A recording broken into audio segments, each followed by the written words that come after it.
nilqakom għal programm speċjali llum il-politiku. Ovvjament nafu li kien hawn is-sentenza li nqatat tal-isptarijiet allura ddeċidejna li nagħmlu programm matul il-ġimgħa u miegħi nilqa' fostna lill-Onorevoli Charles Azzopardi. Nirringrazzjak ħafna tal-li lqajt l-istedina tagħna. Mela, nibdew mill-ewwel domanda. Tista' tgħidilna daqsxejn xi ħaġa fuqek Onorevoli? Jien għallim tal-Malti, ili 21 sena, ngħallem il-Malti, il-lingwa Malti nħobba ħafna, irridu napprezzaw dak li hu Malti u nibqgħu kemm jista' jkun nikkultivaw, nieħdu ssiebhu, għax dak li hu tagħna, dak li jagħtina identità fl-aħħar mill-aħħar il-lingwa, irridu vera nagħtuha dak li jxraqilha. Jiena tifel waħdi fil-familja biex ngħidlek, trabbejt man-nanna tiegħi ma' titi u ommi b'ħafna wasa. Ommi kienet qabdet qila bija, qed nitkellmu 45 sena ilu. L-affarijiet kienu differenti millum, il-perspettiva ta' mara li barra miżwiex qabad qila u aktar meta ommi kienet fuq wheelchair. Dak iż-żmien kienet b'xi mod jew ieħor storja.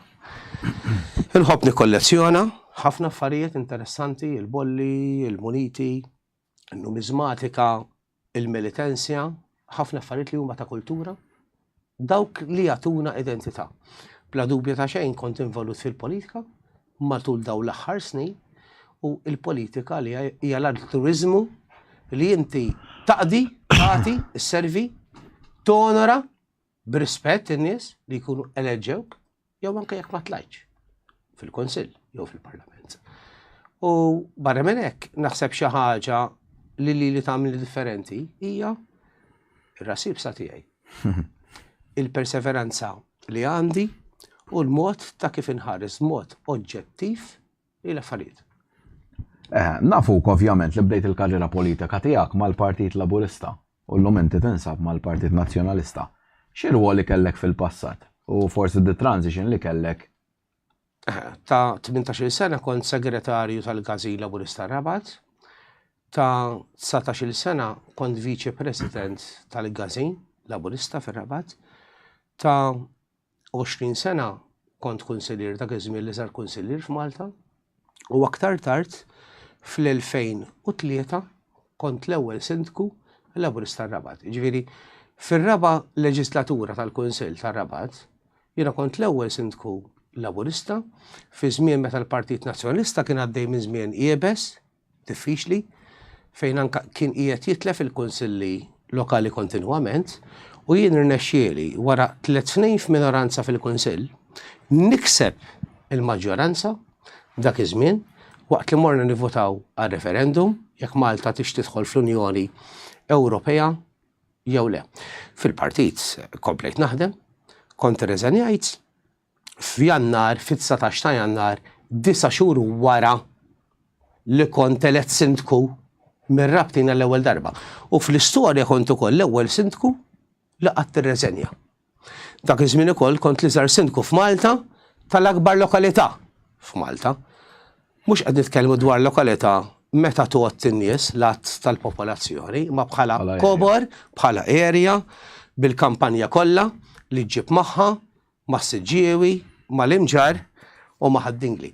Barra minn hekk ukoll jiena fl-2013 raġajt sindku tar-Rabat wara li kont irreżenjajt kont ili 9 snin irreżenjajt minn sindku Laburista x'kont imġiel nagħmel hekk. Bisforz għax kelli l-iskop li bħala sindku Laburista Rabat tal-ewwel darba r-Rabat ikun tagħna l-koll. Ġibt konti 2267 vot u dik tatni rrieda politika fejn in-nies tażel is-sewwa. Anke meta l-partit jippersegwitak, anke meta l-partit tagħhom stess jaraw in-nies li ppersegwitak, in-nies fl-aħħar mill-aħħar tażel is-sewwa. Fl-2017 kont inkun elett fil-Parlament mal-Partit Laburista kieku dak iż-żmien l-Eżekuttiv Nazzjonali tal-Partit għażel li iwaqqas 7 distrett minn flok is-6 u m'għażel li iwaqqas id-distrett dak iż-żmien. U mbagħad kelli ħsara oħra mill-2013 sal-2019 meta kont sindku tal-lokalità ta' Rabat, ħsara kbira bqajt għaddej, bqajt naħdem, bqajt ninsisti, l-iskop tagħhom kien li nerġa' nirreżenja għax dawn ma jinbidlux. Ma jinbidlux. Il-Partit Laburista ma jinbidilx mill-oppożizzjoni u anqas jinbidel fil-gvern għax hemmhekk jista' jakkwista. Mela anqas ħajinbidel meta huwa fil-gvern, u mbagħad ikkontestajt mal-Partit Nazzjonalista l-ewwel darba fl-2022 kampanja ta' sena u xahar u ġejt elett fil-Parlament. U kien hemm xi nies partikolari li jagħmlu ħafna ħsara, provaw jagħmlu ħsara personali. Għax jien niftakar dak iż-żmien jiena nafek xi ftit ovvjament u naf li bniedem li tgħin il-kulħadd, naħseb hija xi ħaġa fin-natura tiegħek. Voldri, żgur m'intix imkabbar jew li toqgħod taqsam il-politika u xblu. Xi ħaġa li tispikka dwarek hija wkoll li tiegħek huwa Salvo Sejkel. Jiġifieri aħna konna nitilqu mill-punt li kont tgħid li tiegħi huwa Salvo Sejkel. Kemm ħadem għall-Partit Laburista. Kieku tiegħu għadu għaw naħseb jaħsebha b'mod differenti dwar l-aġir anke illum ta' dan il-gvern Laburista li m'għadu Laburista xejn. Min għamel ħsara fil-politika. Fil-politika kien hemm diversi li għamlu l-ħsara mill-2002 meta deret ċara li fis-sena ta' wara fl-2003 hemm ċans li jkun hemm sindku Laburista u deret ċara wkoll min-naħa tal-partit dak iż-żmien li s-sindku Laburista sejjer inkun jien. Għax jien minn dejjem ħdimt biex naqdi lil kulħadd. U kont l-għażla ta' kulħadd. Tant kont l-għażla ta' kulħadd li mill-2013 u 19 sena wara il-Partit Nazzjonalista u l-votanti nazzjonalisti tallaw hekk sindku Laburista. Qatt ma ġrat fil-politika Maltija. Kien hemm diversi li dwari u miegħi għamlu l-ħsara. Mhux se nitkellem lhom dwarhom għax qed nistenna li jasal it-8 tax-xahar, it-8 ta' Marzu. U hemmhekk 20 sena minn meta kont sindku tar-Rabat inkun nista' niżvela persuna li għamlet l-ħsara x'kien l-iskop tagħha u għandi l-evidenza għandi l-karti. Għandi karti li ndbagħtu lil Ġimma Magru dak iż-żmien Segretarju Ġenerali biex jien ma nikkontestax fl-2003 u mbagħad il-ħsara kollha li saret li f'dawk id-9 xhur bħala sindku tar-Rabat, il-ħsara li reġgħet saret li mill-2013 sal-2019, meta l-darba oħra raġajt sindku Laburista tar-Rabat, bid-doppju tal-voti, il-Labor inbidel għax mill-oppożizzjoni mar fil-gvern, imma ma nbidilx. Taf x'inbidel biss fil-Labor li tilef il-prinċipi li jeruq minn fejn telaq. Dan kont kellim dwarhom diversi drabi, dawn tilfu minn fejn telqu. Tilfu l-iskop li għalih il-partit beda l-iskop għalfejn il-Partit Laburista telaq u bat aktar u aktar biskop bipjan ippjanat bana ħari mill-2008 sal-2013 b'roadmap studjata b'mod metikolus u preċiż biex daw vera jatwaw politika mhux għal-ħaddim għalihom għal tal-qalba u għal ta' madwaru. Issa, reċentament, x'qed jinkwetak l-iktar fil-politika fil-preżent li qed naraw, għax aħna tista' tgħid. L-aħħar 4 snin 5 kellu jirreżenja l-gvern ta' Joseph Muscat u rreżenjaw. Issa jħed elezzjoni, però ovvjament riżultat kulħadd jaf li u li reġa' rebaħ il-Labour Party b'maġġoranza pjuttost kbira. U ovvjament illum kapem Roberta Biela. Intaqa' forsi ma' xi affarijiet li ma kellux kontroll fuqhom bħal COVID dik ovvjament xi ħaġa li ġrat mad-dinja kollha. Però taħseb li nbidej xi ħaġa jew speċi xejn. U x-xena politika kif qed taraħħa? Hawn entużjażmu lin nies għax jiena eżempju xi ħaġa li tinkwitani. Nara ħafna nies passivi. Voldri wija li jiġri mbagħad naraw. Dan il-gvern Laburista bid-distak li rnexxielu jikseb distak ta' 40,000 vot. Jagħtik x'tifhem li gvern Laburista biss ħajibqa' fil-gvern. L-istorja l-mitna. Ma' xejn hemm. Kien hemm imperi kbar li krollaw. Kien hemm storja li llum tatna widen xi storja li minn żbalja meta għadda żmien fimna kemm aħna li votajna li konna żbaljati. Jiena kont żbaljat li jemmint f'Joseph Muscat, li jemmint jista' jagħmel id-differenza u li jemmint vera li jista' jkun gvern kredibbli li jeqret iwarrab il-korruzzjoni, li jkun gvern ta' kulħadd, li jkun mibni bi prinċipji ta' meritokrazija, li jagħti dinjità l-ħaddiem u li fl-aħħar mill-aħħar mhux tal-li ma jkunx korrott, tal-li jġielt il-korruzzjoni. Dan il-gvern huwa il-korruzzjoni il-birimba fija nfisha. Dan huwa l-gvern li ħoloq u il-korruzzjoni. Jekk inti ħloqt il-korruzzjoni, jekk il-gvern ittradixxa il-poplu Malti, kif jista' dan il-gvern xi darba ikun kredibbli? Jista' jikseb appoġġ kbir mill-elettorat, imma kiseb ukoll ħafna persuni li nxtraw, ħafna persuni li raw il-flus, li ħasbu fihom infushom u li ma filħux jistennew biex jaraw is-sewwa terrini f'dal-pajjiż. Aw ħafna bruda bħalissa f'dan il-pajjiż u ħafna nies qataw qalbhom mill-politika. Qataw qalbhom mill-politika għax qegħdin jaraw li hawn ħafna persuni li baqgħu lejali lej dan il-gvern laburista li mhu laburista xejn li f'klikka ta' nies minn Kastilja li nsejħulu moviment. Dan huwa moviment li xtara ħafna nies, ma xtarax il-kulħadd, li ma xtranix, gburi laqat musejjer jagħmilha biex jixtrini. U dik il-problema tal-persentaġġi, il-problema ma tinteressanix aktar il-politika. Il-politika hija maħmuġa. Fil-fatt l-aħħar servej tal-Malta Today urejna li kważi it-tieni l-ikbar partit sar dawk li ma jridux jivvotaw iktar. U jankwetanti fl-istess ħin ukoll li mela ma jridux jipparteċipaw. Il-persentaġġ ta' nies li ma jridux jivvotaw sa 15 ġurnati ilu daqt nitkellmu, huma dawk in-nies li għalihom il-politika m'għadix tinteressahom għalfejn għax irridu nkomplu niżiru it-tama. Irridu nkomplu b'kapaċità. Jirnexxielna nuru li bħala oppożizzjoni nistgħu nagħmlu differenza. Oppożizzjoni li tkun kredibbli. Oppożizzjoni li jkollha pjan. Oppożizzjoni li jkollha viżjoni li tħares vera lil dawk. Fl-aħħar mill-aħħar lil dawk forsi n-nies li batew anke matul il-perjodu li l-Partit Nazzjonalista kien fil-Gvern. U fl-istess ħin iridu nkomplu nesponu il-ħniżrija, il-ħmieġ, l-arroganza u l-opportunizmu tal-moviment laburista fih innifsu li ħares biss l-interess tal-flus. Jitkellem dwar l-ekonomija, jitkellem dwar ekonomija li qiegħda tikber, jitkellem fil-Parlament 3 ilu.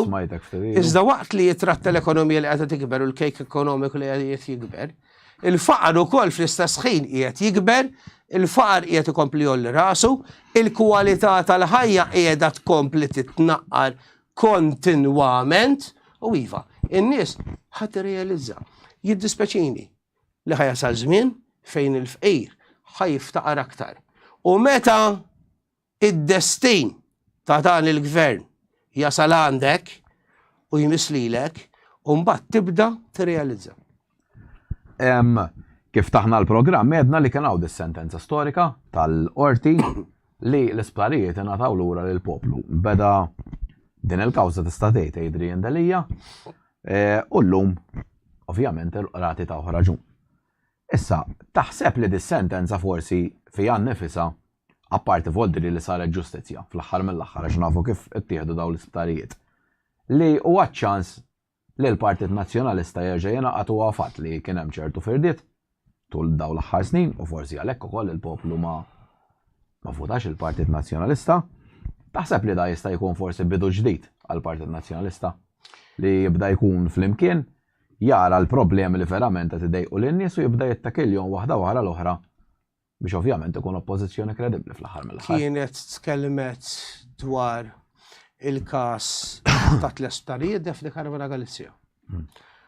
Aktar tard kien mexxa l-qudiem saħħa kbira Simon Busuttil fejn ġimgħa aħjar minn Joseph Muscat minn Chris Cardona u l-klikka ta' madwarhom fil-kabinet bħala korrott u l-lum nafu minnu korrott.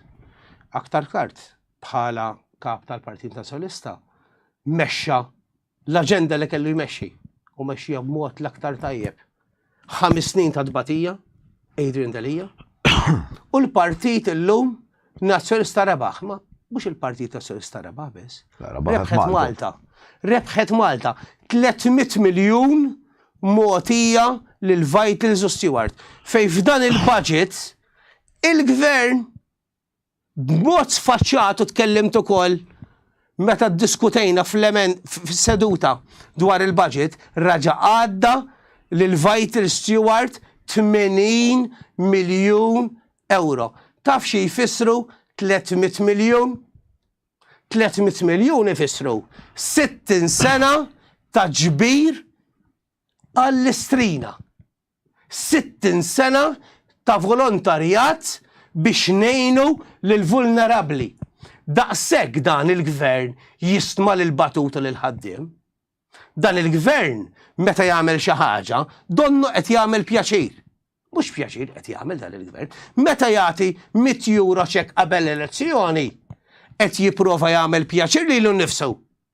U qed jagħmel dak li hemm bżonn jagħmel bil-flus tal-poplu stess biex jgħin il-batut. Mela l-flus fidejn, b'rispett kollu, il-Ministru Clyde Caruana u meta kienu l-flus fi żmien Edward Cicluna huma l-flus ta' Edward u Clyde Caruana.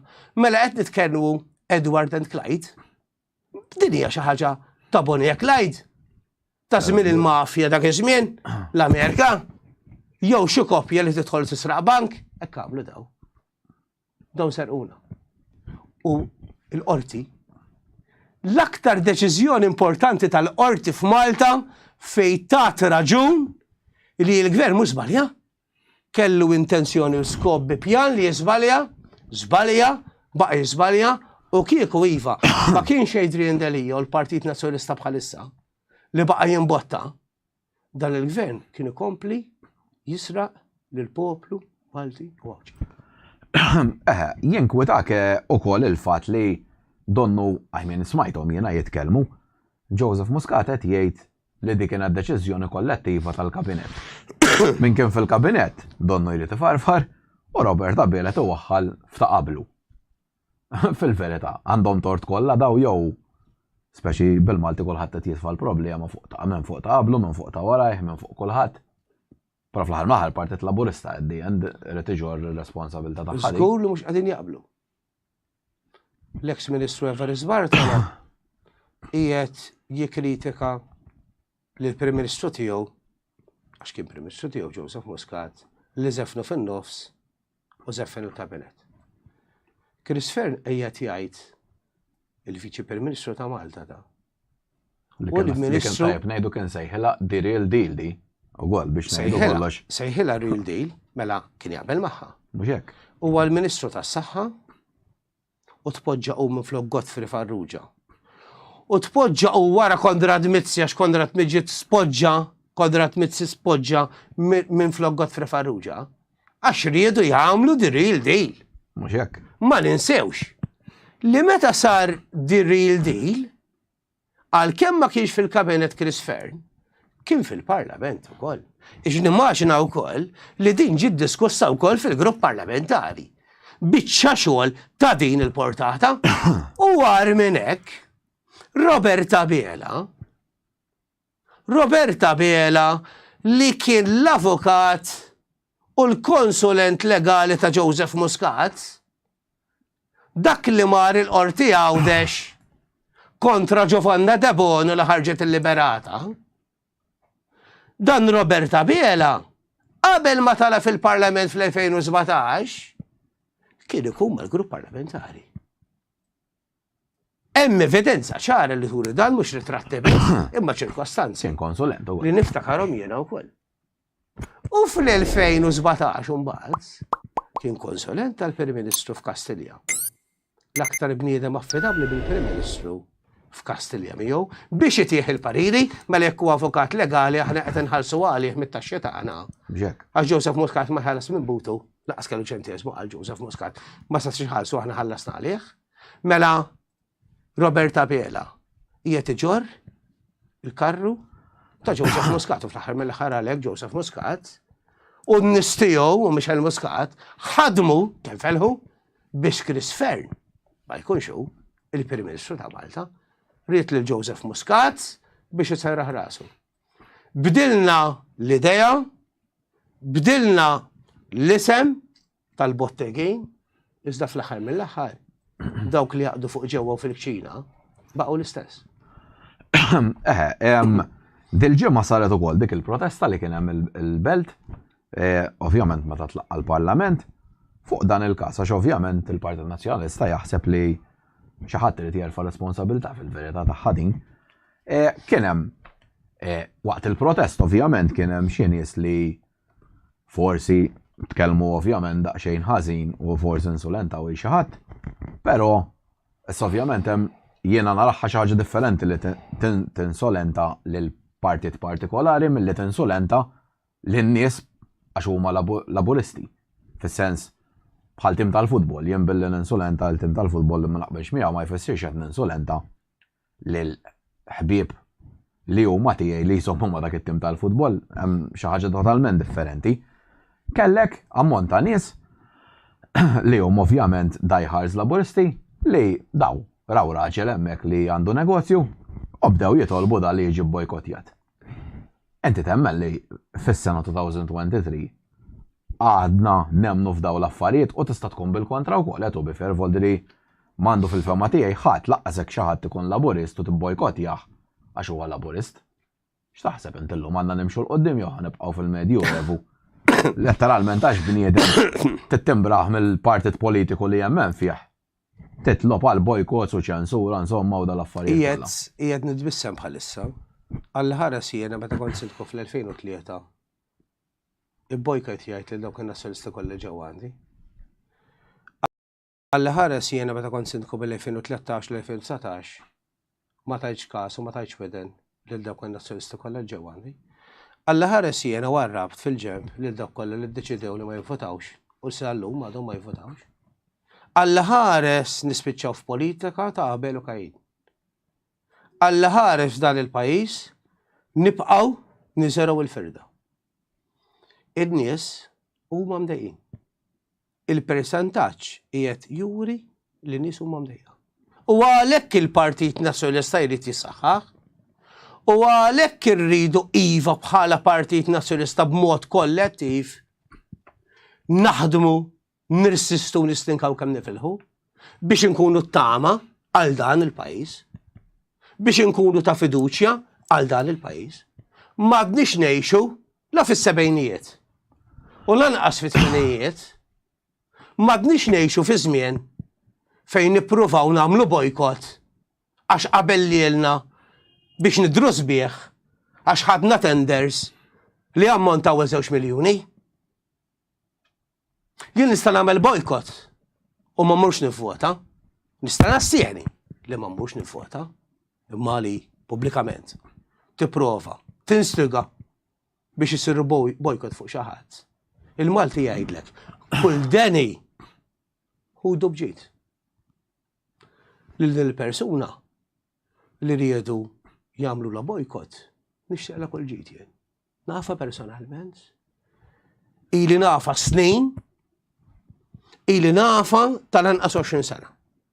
Qatt ma kelli problema magħha. La meta kont laburist u laqqas. U kont naf li minn dejjem kella twemmin nazzjonalista. It-twemmin nazzjonalista mhuwa xejn. Li fit-twemmin lejn in-nazzjon. Lej Malta. Lej dan il-pajjiż. Li għadu hemm. L-imħabba tal-Partit Nazzjonalista u tiegħu fil-Partit Nazzjonalista lejn Malta għadu hemm. Il-problema taf x'inhi? Li għad għandi rispett li l-ħadni u mi jibqali u nħoss għal dawk li qed inbatu. Imma dawk li qed imexxu dan il-pajjiż illum, dawk li huma fil-kabinett illum, mhux il-ħaddiem jagħtu każ, anzi jinjoraw u jibqgħu jibbuttaw il-prekarjat bil-politika tagħhom huma li nsew il-ħaddiem. Sentenza oħra li forsi għal ħafna nies qabżet li ngħatat rigward il-PBS li huwa x-Xandir Nazzjonali u l-Broadcasting Authority li di ovvjament jidher ċar li qed tiddiskrimina kontra l-PN u nżid jiena ovvjament kontra l-partit iż-żgħar li m'għandhomx dik is-saħħa li ovvjament jikkontestaw ċertu deċiżjonijiet. Jien kwetak il-fatt li x-Xandir Nazzjonali għax da suppost huwa x-xandir ta' kulħadd jiena li jkollok in-Net TV xaqleb lejn nazzjonalisti u Super One lejn Partit Laburista nifhem għax huma l-istazzjonijiet tal-partit. Imma l-xandir nazzjonali li qed suppost dan ixandar il-verità fl-aħħar mill-aħħar u li jkun oġġettiv u li jagħti spazju l kulħadd dak id-dover li għandu x-xandir tal-Istat u mhuwiex jagħmilha. U da tajjeb ukoll nfakru li dan mħallas mill-poplu. Daħlu kemm Alla ħalaq nies. Jaf kulħadd max-xandir li ovvjament kollha tista' tgħid illum ma tiġorru partit politiku wieħed il-bandiera tagħhom jinkwetak dan il-fatt għax fil-verità dak m'għandekx xandir nazzjonali li jkun fer. Ħafna, mhux il-Partit Nazzjonalista biss, kull min mhux mal-Labour Party għandu problema biex jixxandar dak li jemmen fih. Issa naqblux jew ma naqblux mal dak li jkun qed jemmen il-partit partikolari dik storja oħra. Ix-xandir nazzjonali illum huwa maħkum bħalma l-gvern ħakem l-istituzzjonijiet kollha f'pajjiżna. Il-PBS jiċċensura l-ogħla kariga fil-pajjiż. Jiċċensura l-President George Fella. Meta jagħti l-opinjoni tiegħu fuq l-abort. Il-PBS jiċċensura. U jara kif jagħmel. Meta fi żmien anke l-COVID-19 kien hemm persuni li kellhom opinjonijiet differenti. Jien naf nies li l-PBS iċċensura. Persuni li kienu jidhru fuq il-PBS imma x'kienu ta' opinjoni differenti minn dak li jrid jibbotta l-qudiem id-Dipartiment u l-Ministru Chris Fern iċċensuraw. Dan huwa gvern li jagħmel dak li jgħidu l-Ministru Mbonnici. Imbagħad jiċċensura dak li hu ta' kulħadd. U hemmhekk qegħdin vera naslu biex ndajfu aktar il-ġustizzja soċjali. Daqskemm l-edukazzjoni u l-erf importanti, daqshekk importanti l-Istazzjon Nazzjonali jibqa' l-Istazzjon Nazzjonali. Huwa mmexxi minn persuni, immexxi minn persuni wkoll ngħiduha li sal-2013 kienu viċin ħafna tal-Partit Nazzjonalista u ma riddejjaqx ngħidha din. U llum imexxu l-PBS għax hekk kien jaqbillu jagħmel gvern Laburista biex waqt li jkompli jirbaħ in-nies ikun moħħhom isrieħ li dawn in-nies huma affidabbli għalih. Aħna rridu pluralizmu fix-xandir li jkun wieħed parzjali. Aħna rridu PBS li jkun ta' kulħadd ma jkunx billboard tal-Partit Laburista. Spiċċajna. Illum lemna li aħna demokratiċi. Imma fl-aħħar mill-aħħar qegħdin fit-tmeninijiet fi żmien nifhem llum u tqaj diversi drabi miegħu. Meta Richard Muscat kellu jmur barra. Kellu jintervista minn barra u jwassal il-messaġġ tal-Partit Nazzjonalista minn barra għax dak iż-żmien, iva l-Partit Laburista dak iż-żmien, il-Partit Laburista ta' Mintoff kien mifsub Mbonnici, tant ma kien demokratiku xejn. Li Alla ħareġ ġie Malta da qabel is-87 għax kienu jarrestawh. Dan huwa l-Gvern Laburista llum iż-żmien inbidel. Jien hemment li Gvern Laburista huwa Gvern tal-ħaddiem. Kont nemmen li iva ismu iġor miegħu il-politika tiegħu. Imma huwa xejn hekk. Anzi, sar terba' min nies fejn jikkontrollaw kollox. Il-PBS, istituzzjonijiet oħra, sistemi differenti. Dan huwa gvern demokratiku li qed jadotta politika antidemokratika fejn jixri n-nies imexxi il-qudiem l-idea tal-progress imma fl-aħħar mill-aħħar min qed ibati il-batut.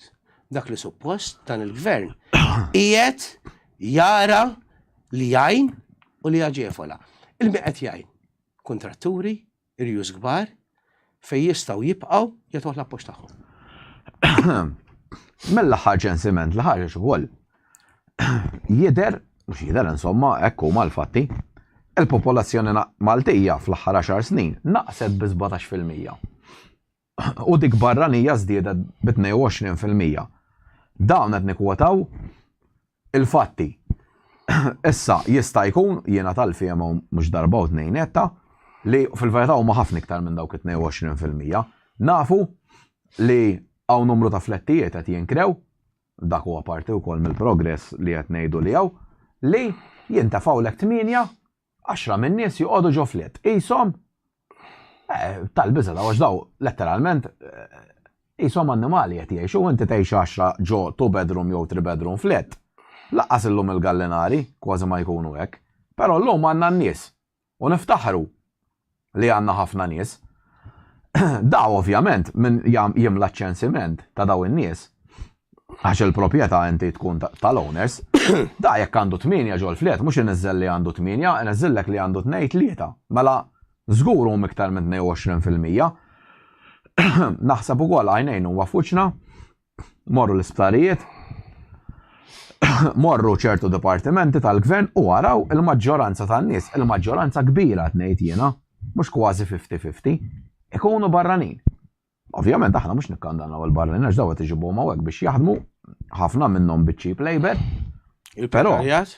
Il-prekarjat, inti jinkwitak kemm inti bħala onorevoli Charles Azzopardi u anka il-Partit Nazzjonalista.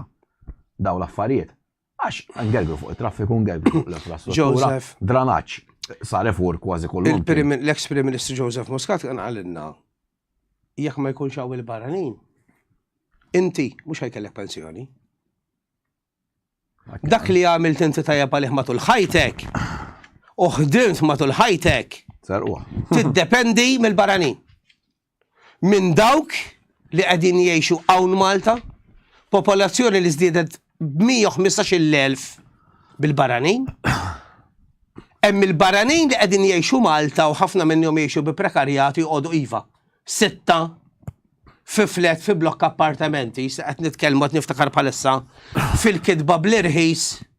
Tajjeb fil-kitba bl-irħis li aħna nippruvaw naddattaw u naraw kif nispjegaw fil-klassi. Qegħdin naraw prekarjat ta' ħaddiema li qegħdin jaħdmu bidbatija kbira u fl-istess ħin qegħdin naqsu d-dinjità tal-barranin. Qegħdin intelfu x-xogħol lil Maltin. Il-kompetizzjoni issa saret bejn Maltin li jridu jaħdmu barranin li jitħallsu bi ftit.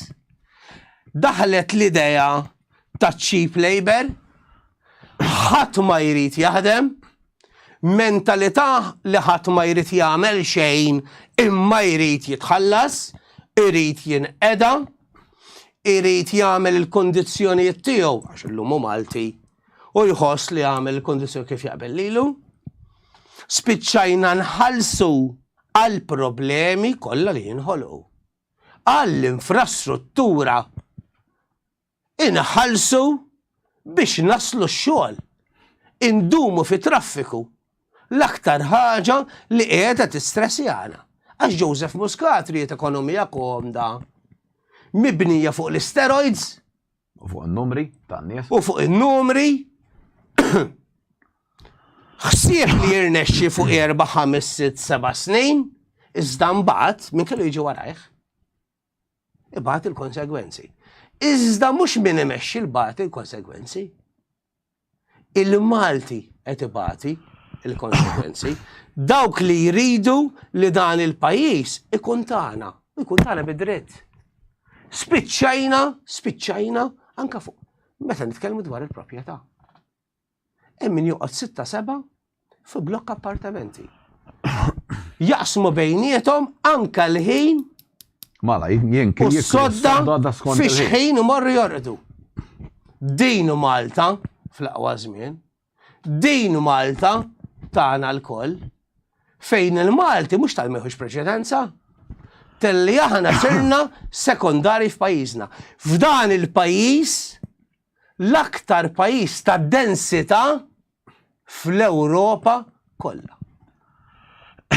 Il-PN u anka inti titkellmu bosta drabi dwar il-ħakma li hawn fl-istituzzjonijiet tal-pajjiż. Tista' forsi tifrex daqsxejn iktar x'inhuma dawn l-istituzzjonijiet tal-pajjiż u kif akkwisthom tista' il-gvern? Il-gvern akkwisthom biħsieb u bi pjan. Dak kien parti wkoll mill-pjan imxajtan li tkellem dwaru Robert Abiela.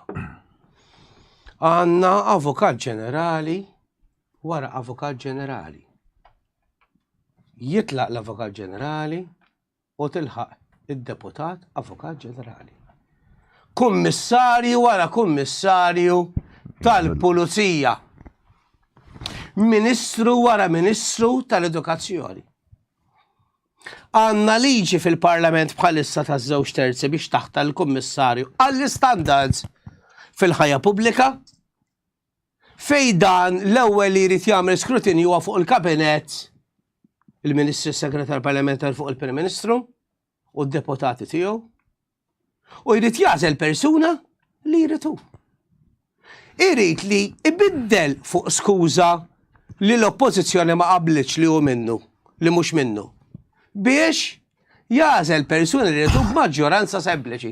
Ħalli jkun komdu, jagħmel li jrid. Ħalli ħadd ma jagħmel skrutinju fuqu. Għalhekk li l-Kummissar George Hisler Rax għamel u warbu billi taħt promozzjoni komda ħalli warbu minn nofs. Dan il-gvern ħakem kollox. Ħakem is-sistema kollha governattiva, dawk is-sistemi differenti kollha, fejn jistgħu jagħmlu differenza fuq bażi demokratika. Għalhekk ħakem l-istituzzjonijiet għandna kummissarju tal-Pulizija li matul dawn l-aħħar 4 ijiem 5 ma għamel xejn. Ma għamel xejn dwar xejn. Dwar din is-serqa li tkellimna dwarha qabel. Għandna gvern li nsejħulu demokratiku li matul dawn l-aħħar 10 snin għamel ħsara irriparabbli lil dan il-pajjiż, aktar milli għamlu ħsara lil barranin kollha matul żmien storiku ta' Sebastian Mitterrand, Gonsalvo Monroy, eċetera, eċetera, u għamel aktar ħsara mill-Franċiżi li f'dawk is-sena u 9 xhur sarquna. Għax għal dawk kienu barranin. Iġġilidna kontrihom, konna poplu wieħed maqgħud kontrihom u keċċejnihom. Għalfejn aħna bħala poplu wieħed, poplu Malti u Għawġi, ma nirrealizzawx li daqs dan il-gvern qatt ma saret sara f'dan il-pajjiż u inut li ngħidu imma ħadd ieħor ma għamilx ukoll tajjeb. Milissa x'in joqtol xi ħadd nibdew ngħidu ma ħadd ieħor ma qatilx ħalleh barra. Le, dik il-mentalità. Tajjeb. Dak li hu ħażin, irridu nibqgħu ngħidulu ħażin. Jien sal-2017 sakemm tatni s-saħħa biex nibqa' niġġieled favur il-Partit Laburista u l-Gvern Laburista, kont nikkritika affarijiet. Kont nikkritika affarijiet trivjali, kważi. Illum narhom. Kulħadd jaf l-allox tal-lira. Kulħadd kien jitkellem dwar il-prim imħallef u ż-żewġ imħallfin li żbaljaw u spiċċaw il-ħabs. U spiċċaw il-ħabs daw. Min spiċċa l-ħabs? Min dawn il-politiċi li rreżenjaw u warbu. Ma tistax inti tirreżenja.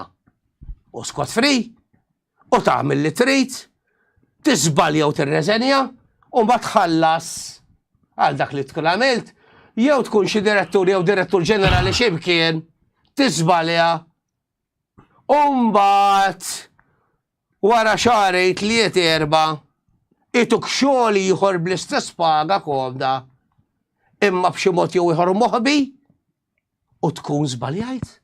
Dan mhuwiex gvern ta' ġustizzja. Ġustizzja maż-żgħir, ġustizzja mal-batut u xironija. Il-gvern Laburista. Rajtek ukoll tikteb spiss u xi ħaġa li twitax lilek biss il-kulħadd. Dwar l-għoli tal-ħajja u l-inflazzjoni li jew. Skont id-dejt uffiċjali l-inflazzjoni għadha xi 8%. Jiena insertajt ifhimni. Ix-xogħlijiet li nagħmel nara ovvjament ħafna affarijiet kemm verament qed jolew. F'sena jiena fil-fema tiegħi kellna inflazzjoni, speċjalment fejn jidħol l-ikel li huwa waħda mill-iktar affarijiet bażiċi li għandna aħna bħala umani, olew b'50% u iktar. minn nies li qed tintaqa' fid-dar qed jinkwitahom daw għax donnu l-affarijiet qed jibqgħu jolew, mhux qed ngħid jiena li minn barra mhux jola xejn biex inkunu fair, qed jolew però kulħadd iħoss tiegħu. X'qed jiġri fil-verità? U n-nies kif qed iħossuhom għax ċertu affarijiet kemm qed jolew qed għall-biża' fil-verità. In-nies qiegħda tgħix il-faqar. Biex ma tgħix il-faqar, ikella tiċċaħħad milli tkun tista' tagħmel commitment wieħed li hu żejjed. Il-mediċini splodew. Iż-żieda sproporzjonata f'kollox l-għol tal-ħajja. Tumur tagħmel xirja li sa sentejn ilu kont ħallas għalija 60 euro, illum trid taqbes il-100 euro. Jafu xi qed ngħid in-nies hemm barra? Jafu li qed nitkellem fuq ir-realtà tagħhom? Jafu n-nies hemm barra min xiex għaddejjin? Għandna rtsieset tal-majjali li kellhom jagħlqu. Għandna persuni li kellhom jagħlqu il-ħwienet tagħhom. Ma jistgħux ikomplu jikkompetu. Vera l-gwerra fl-Ukrajina, bejn l-Ukrajina u Russja tatna daqqa. Vera l-pandemija tatna daqqa. Imma l-akbar daqqa illum nafu li tagħna dan il-gvern. Kien dawk 300 miljun li kieku investihom fin-nies kemm kien joħroġ jagħti aktar ċekkijiet. Illum nistgħu niġġustifikaw għalfejn dan il-gvern ħalla l-għoli tal-ħajja tisplodi. Jagħti xi ħaġa fil-budget jiena bħala kellimew li kont tkellimt dwar il-problema tal-għoli ħajja għal 9 xhur sħaħ u spjegajt li jekk dan il-gvern mhuwiex se jagħti mhux inċentiv ta' darba, għajnuna kif hemm bżonn u jħares lejn il-minimum wage bħala waħda li tija sosten, hemmhekk in-nies se tkompli tiftaqar. Irridu sistema fejn inħarsu lejn l-għoli tal-ħajja fuq il-living income. Kemm inti taqbad flus skont ix-xogħol li tagħmel. Jiġifieri qegħdin ngħixu realtà fejn kuljum l-akbar problema li għandna pajjiżna barra problemi oħra madwarna, it-traffiku, l-iżvilupp u l-qbija, hija l-għoli tal-ħajja. Għax anzjana jinteresshom mill-għoli tal-ħajja. Mhumiex jgħixu ħajja ta' dinjità. Qegħdin ngħixu l-faqar modern. Qegħdin ngħixu żmien fejn il-gvern jinteressaħ minnu. Jinteressaħ minn tal-qalba. Jagħti 60,000 fis-sena u 135,000 fis-sena lil persuna jew oħra. 135,000 fis-sena. Konsulenzi, teluf, bordijiet imwaqfin. Jitħallsu l-eluf. Studju li jsir u ma jiġix implementat. Imma mbagħad jekk irridu tajjeb immexxu l-qudiem u naraw kif inqatel Gian Paul Sofija u mbagħad il-gvern ma jagħmel xejn. U mbagħad il-gvern ma jwaqqafx inkjesta. Din hija il-problema ta' il-gvern. Dawn l-kontrast kważi iperbole ta' dal-gvern. Jistaġeb kemm qed jagħmel għan-nies imma n-nies qiegħda dbagħat u iva. Jasal żmien Melkin. Fejn in-nies meta tmissir għall-but jiddispeċini ngħidha di. U mbagħad taġixxi. Ma inti personali taqbel mal-abort jew le? Nafu li l-gvern rid jagħmel liġi għadni għadi wkoll f'xi programmi oħra u qal biex issalva lil-mara f'każ ta' emerġenza, ovvjament ħarġu tobba għalulu aħna nagħmlu hekk snin twal. U din hija ovvjament kien dieħel l-abort. Inti personali taqbel mal-abort jew le? Tant hija komda din id-domanda li ħawwieġbek jiena tkellimt kontra l-abort fil-Parlament. Jiena insistejt li jiena kontra l-abort f'kull ċirkostanza. Dan il-gvern huwa gvern populista. Anke biex idaħħal l-abort. Gvern li tilef il-valuri vera, gvern li tilef kull aspett politiku li jmexxi b'responsabilità. Huwa gvern ukoll li jdawwar il-kwistjoni tal-abort u jipprova jagħmilha kwistjoni tiegħu. Li jrid isalva lil-om. Tkellmu l-professjonisti, tkellmu t-tobba kollha u spjegaw li l-intenzjoni tal-gvern huwa li jdaħħal l-abort meta sallum il-ġurnata. It-tobba jieħdu l-prekawzjonijiet kollha biex jekk mara tkun ħatmut minħabba tqala tittieħed b'mod immedjat id-deċiżjoni propizja fil-moment opportun. Tkellimna fil-Parlament, l-oppożizzjoni kollha, id-deputati kollegi kollha tkellmu kontra l-abort, imma mhux dawk kollha fuq in-naħa tal-gvern tkellmu kontra l-abort. Hemm persuni fuq in-naħa tal-gvern li huma kontra l-abort. U ma jistgħux jitkellmu. U ma jistgħux jitkellmu għax ma jridux jitkellmu. Ma jridux jitkellmu. Għax il-kariga u s-siġġu parlamentari għalihom huwa importanti aktar minn din il-liġi li ħadkun bir-rispett kollu. L-aktar liġi oxxena li sejra toqtol lit-tarbija fil-ġuf. Taħseb li d-demokrazija f'pajjiżna fil-verità hija medda. Għax għalkemm mhux medda fis-sens ma naraw soldati fit-toroq aħna jisparaw in-nies jew xi ħaġa, imma fejn tidħol il-libertà tal-espressjoni. Żgur. Għaw forma ta' teddida. Qabel dwar il-PBS. Hemm nies li jkunu jixtiequ jitkellmu jikkommentaw ma jibżgħu. Hemm persuni li jiddejqu anke jagħmlu xer ta' post.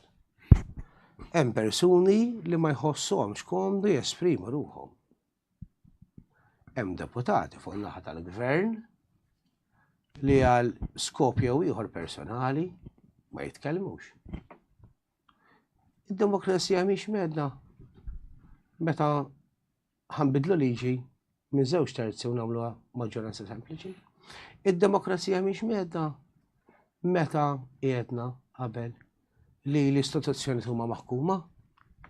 Id-demokrazija mhix medda meta spiċċajna f'pajjiżna stess immexxija minn dak kollha mhux Maltin. Illum f'dal-pajjiż tibża kważi toħroġ barra fit-triq. Ma ġbaqa' sigurtà, u meta jkellek pajjiż fejn temm il-demokrazija hija miedda u l-istituzzjonijiet mhumiex jaħdmu, ma tħossux komdu barra. Qabel konna ngħidu tkun moħħok mistrieħ f'darek. Illum Laqqas f'darek. m'intix moħħok mistrieħ fi triq.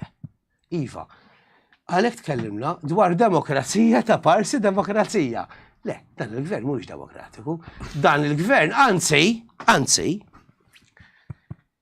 jekk tikkritikah u jekk tkun fiħdanu l-għar, u tikkritikah jagħmel minn kollox biex jippersegwitak. U jekk ma tkunx b'saħħtek biżejjed ifarkek. Din hija il-politika ta' dan il-gvern, jew taqbel miegħi jew nippersegwitak. Għandek ovvjament għal-qalbek ħafna l-edukazzjoni fosthom ovvjament int edukatur. U titkellem ukoll fuq il-ħtieġa li nibqgħu nitalmu dejjem tul ħajjitna, mhux fis-sens ġast ħriġt mill-iskola u jaħmorru.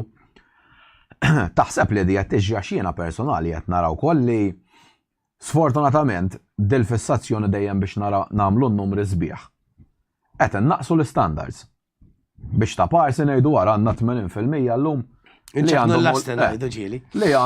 għandhom low levels, jew lej levels, jew forsi diplomas u hekk.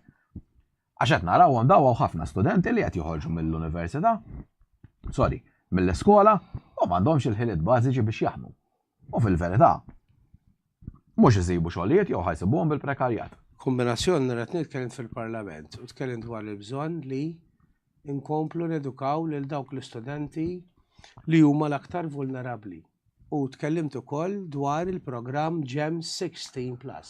X'inhu dan il-programm? Dan huwa programm li ħares lil dawk l-istudenti li l-aktar huma fil-bżonn li jingħataw attenzjoni biex jiksbu l-eżamijiet tal-medsek minħabba li matul is-sistema edukattiva tagħhom primarja u sekondarja ikunu għawlura.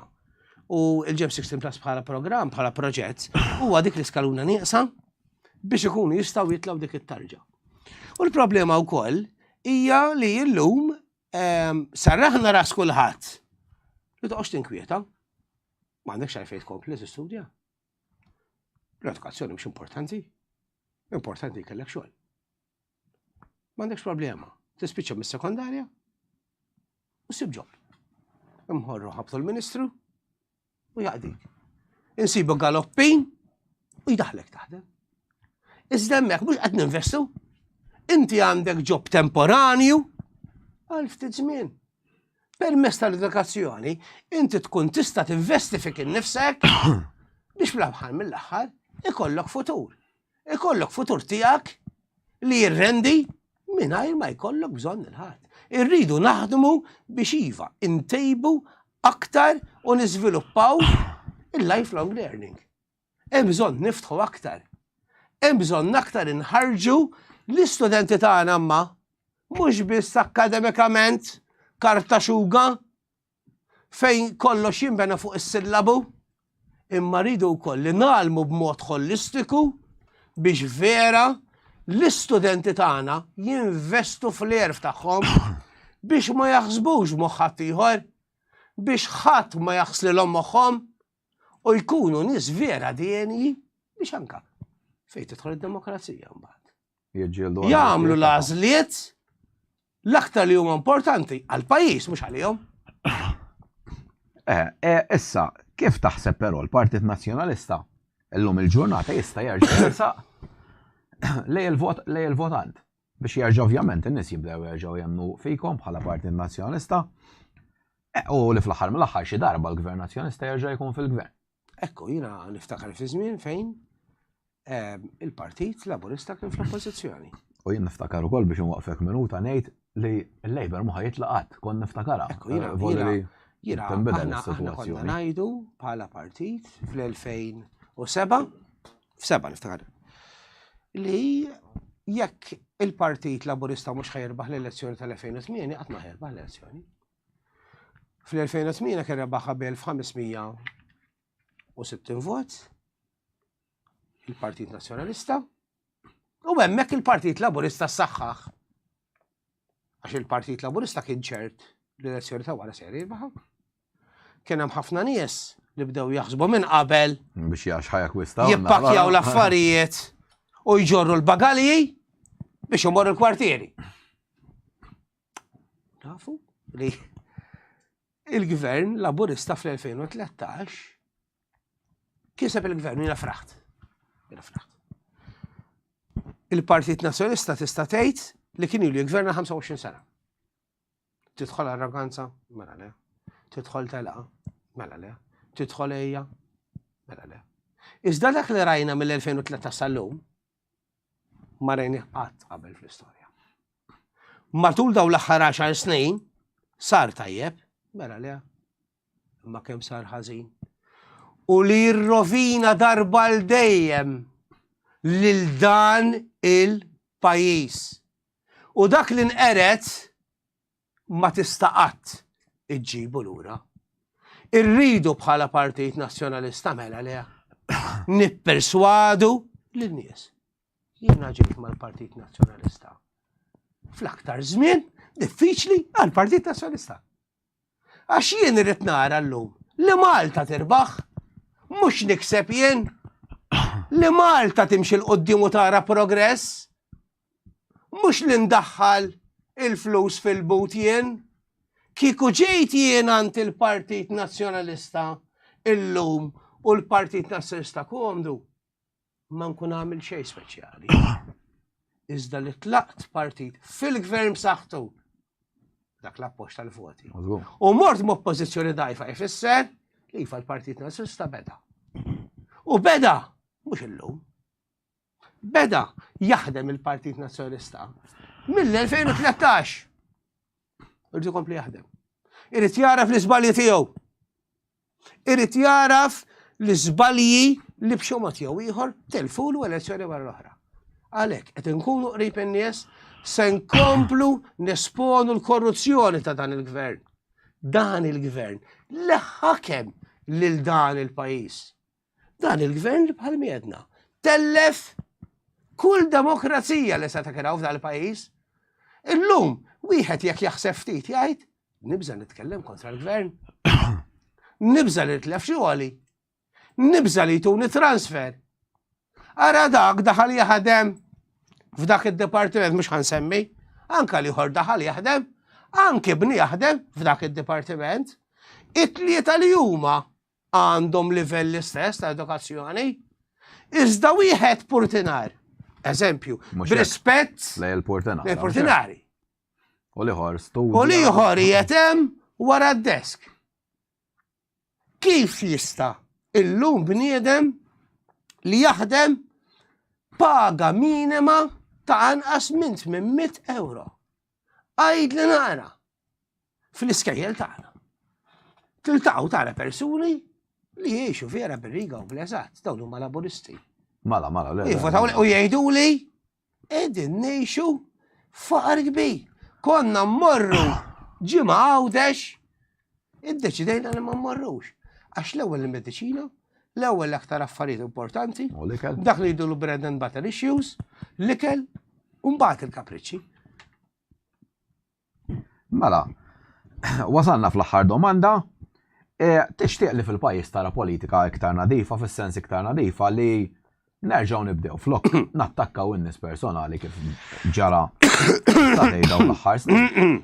Nibdew nargumentaw u nuru l-argumenti tagħna u forsi bekk inħeġġu iktar nies żgħażagħ li joħorġu għall-politika x'jiena kif qed nara ħajjiena b'daw l-affarijiet kollha li qed isiru. In-nies qed jibżgħu letteralment jidħlu fil-politika. Speċjalment ovvjament hekk diħel mal-Partit Laburista m'għandek l-ebda problema tidħol għax m'intix ħatibża'. Però biex tiġu magħhom jew forsi partiti oħra jew anka ġast biex tikkritika x-xogħol li forsi qed ikun hawn fil-pajjiż, in-nies qegħdin jibżgħu. Taħseb li għandna nerġgħu nibdew nargumentaw mhux nattakkaw lil xulxin. Jiddispjaċini li iva qed nara aktar minn qatt qabel il-firda bejnietna. Il-firda kibret dejjem aktar bejn persuna u oħra meta nqatlet Defni kan wara Galizja. Hemmhekk vera kien hemm turning point għal ħafna nies. U dik kienet anke turning point oħra għalija. Il-qtil ta' Defni, dan il-pajjiż li donnu tilef is-sura kollha tiegħu. Għandna gvern arroganti u baqa' jirbaħ u jżid l-appoġġ politiku tiegħu. U jiddispjaċini ngħid li ħafna drabi ninkwieta u ngħid li dan il-poplu ma jinbidel qatt. U għalhekk jiena qiegħed fil-politika. Jiena qiegħed fil-politika biex anke jekk inbiddel xi ħaġa żgħira f'dik li hi politika, inkun għamilt id-differenza. Jekk nista' nagħmel xi ħaġa tajba kuljum għal ħadd ieħor, altruiżmu. Għax fuq politika nitkellmu biss fuq flus. Fuq politika nitkellmu biss fuq korruzzjoni. Politika nitkellmu biss fuq interessi personali. Ejja nibdew inħarsu lejn il-politika bħala politika ta' persważjoni. Imma politika ta' ċertezza li tista' twassal għal bidla vera. Biex vera nkunu l-altruisti. Ma nistawx inkomplu nitqu bin-nies. Ma nistawx ngħidu mod u nagħmlu mod ieħor. Għalhekk nemmen li jien għandi nkun fil-politika għax jiena nemmen li barra mill-opportunizmu irid inkun altruist u nħares li l-altruizmu. Iva, għatem persuni li tinteressom il-politika, għatem persuni li jħobbu l-politika, jħobbu l-istorja ta' Malta, li fl-aħħar mill-aħħar l-istorja ta' Malta kien istorja politika. U rridu nitalmu u nħarsu li il-kizbiet ta' misserijietna napprezzaw dak li għamlu iż-żewġ partiti l-kbar u l-koalizzjonijiet qabel. U aħna nkunu ta' xprum għal dak li sar tajjeb u dibnu fuqu. Iżda ħaġa waħda. Jekk il-politika inqisuha bħala mod u mezz ta' dak li ħanikseb, hemmhekk inkunu tlifna il-politika vera relattiva tagħna. Ejja nkunu politiċi li naspiraw. Ejjew nkunu politiċi umli u sempliċi li nħarsu lin-nies. Ejja nibqgħu saqajna mal-art u iva nemmen. Bħala Partit Nazzjonalista għad jiġi żmien fejn jerġa' jikseb lura l-gvern. U jikseb il-gvern mhux biex jaħkem imma biex imexxi. U bħalma kien jgħid Edifene Kadaħmi biex iservi wkoll. Mela, nirringrazzjak ħafna tal-li ovvjament il-qajt l-istedina tagħna kellna programm interessanti għax qajjemna bosta punti li konvint li jinteressaw ħafna lin-nies. Nispera li fil-futur ikonna ċans nerġgħu nintaqgħu u niddiskutu affarijiet oħra. Nirringrazzjak. Skont kif jiżvolġu l-affarijiet. Nirringrazzja wkoll it-telespettaturi tagħna tal-li kienu magħna u narawkom il-ġimgħa d-dieħla. Grazzi ħafna.